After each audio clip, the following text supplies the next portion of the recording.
having issues from 2013 ending to early of 2014.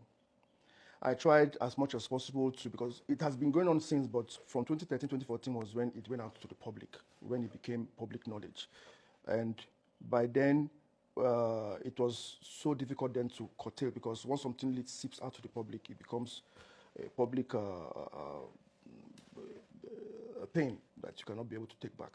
So from 2014, psqure had issues, 2015, 2016, 2017.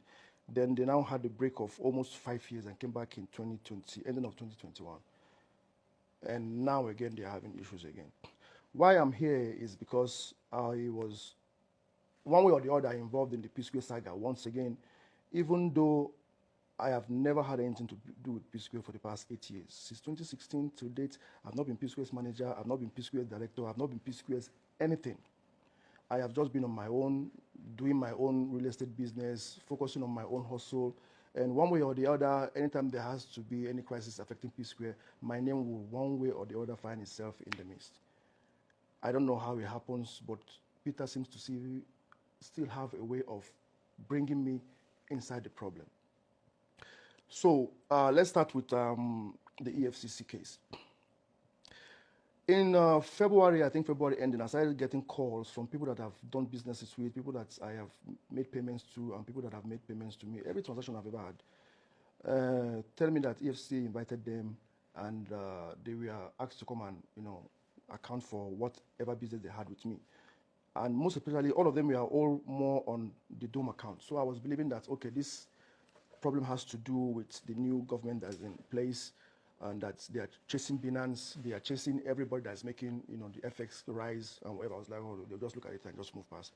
Until somebody that paid Naira into the account called me and told me, hey, they asked him to come and explain for what he did, what the 500,000 Naira he paid in my account in 2015 was for.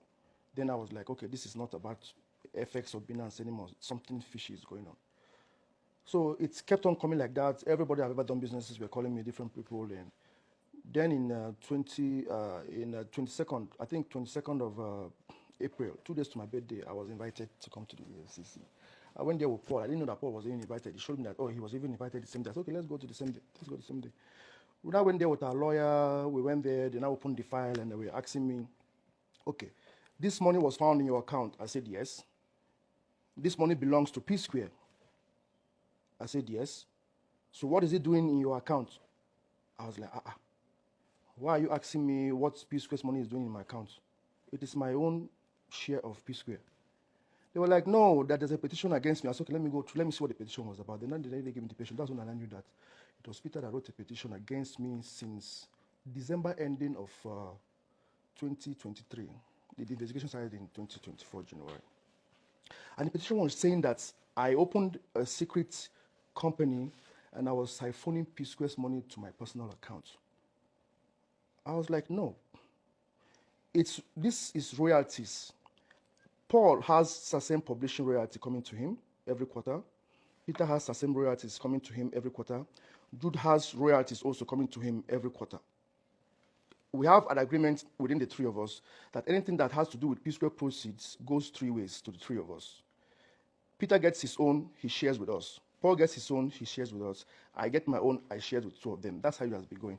Until 2017, or rather, 2016, when psqure had issues with fighting in the EFCC office and all that, there was a split of psqure.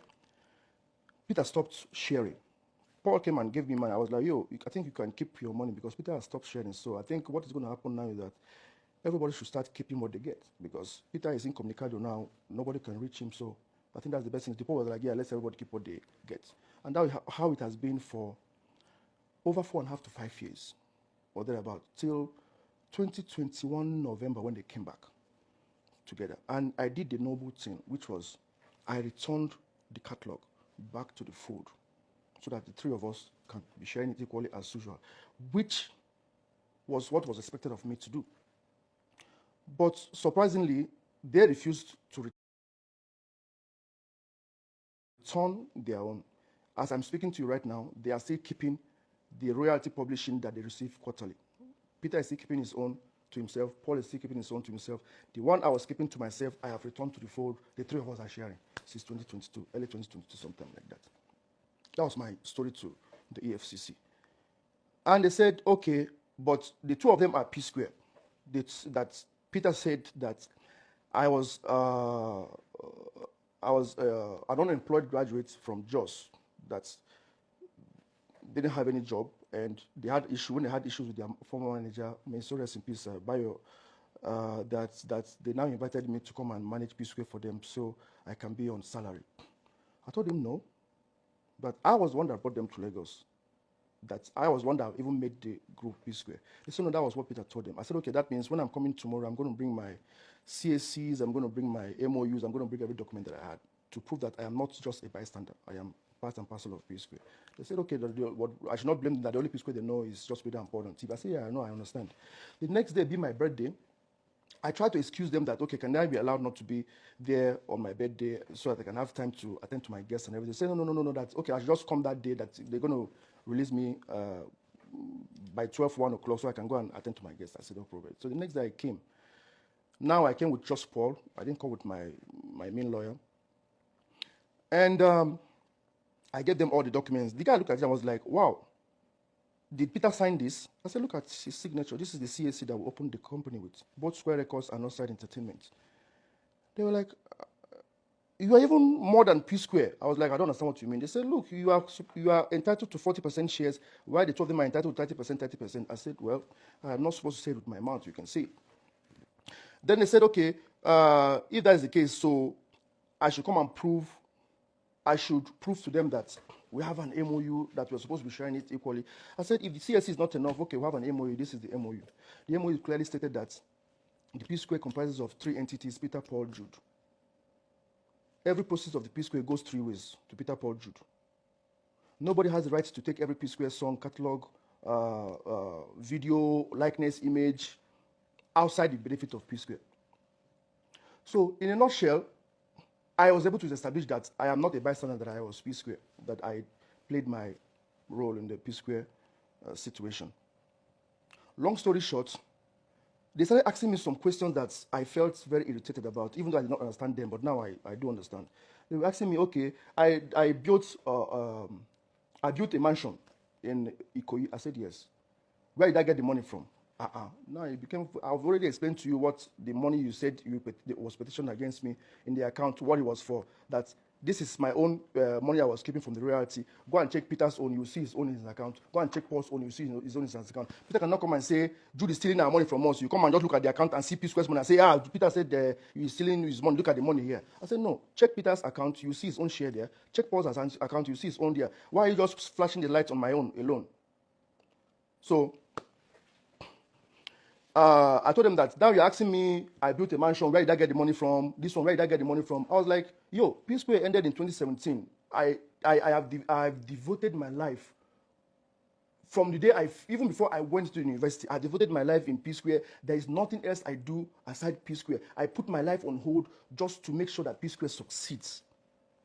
And all of a sudden, I am wanted out of psqure. I didn't have a problem. I saw what you guys are saying. Jude, is it by force? Leave psqure alone, leave psqure alone. I understand that the fans are more interested in what their favorites want, not what the truth is or what is the right thing to do. And by 2016, I decided to say, okay, no problem. If this is what they wanted, I needed to step down. Let me step down, let me step away.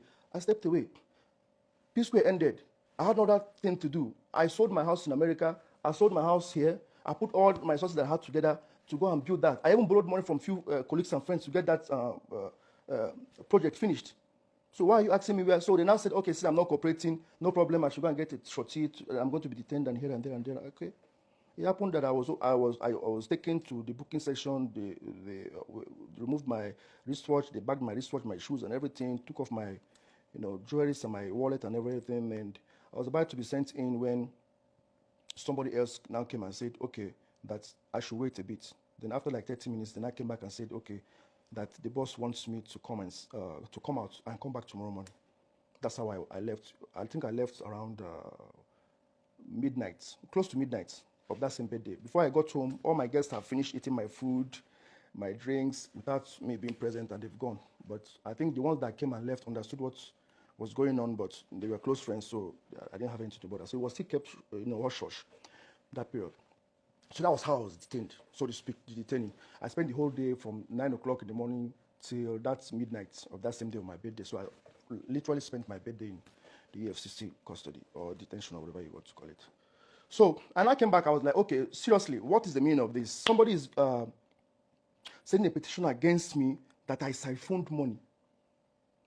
It's like saying, you are accusing me of having a bag of rice that belongs to 3 of us, but you have a dozen bags of rice that belongs to 3 of us in your possession.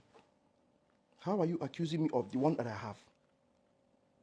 Okay, if that's your case, let's go and see how it's going to end. The EFCC people wanted to keep it hush-hush until it came out in the public domain that, psqure are now in the EFCC, they are having tussles and here and there. I had nothing to do with psqure. I just had a petition against me about royalties.